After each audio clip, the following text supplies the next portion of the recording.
Primero vamos a hacer los pétalos de la flor. Yo voy a usar el color amarillo.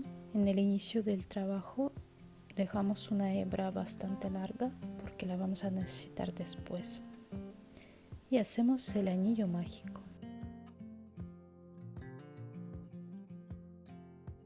Cada pétalo hacemos así: 5 cadenetas al aire,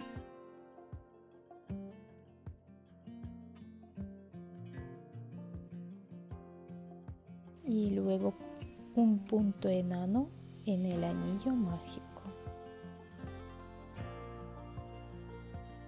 El segundo pétalo, 5 cadenetas al aire,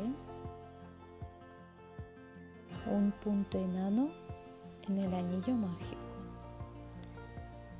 Y así repetimos 3 veces más para tener 5 pétalos.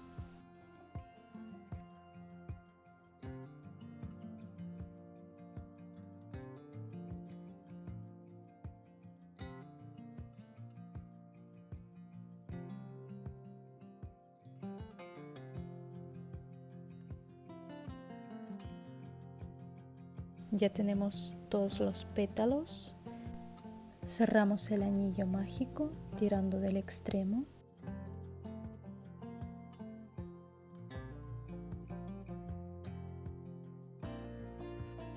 Ahora podemos cortar el hilo.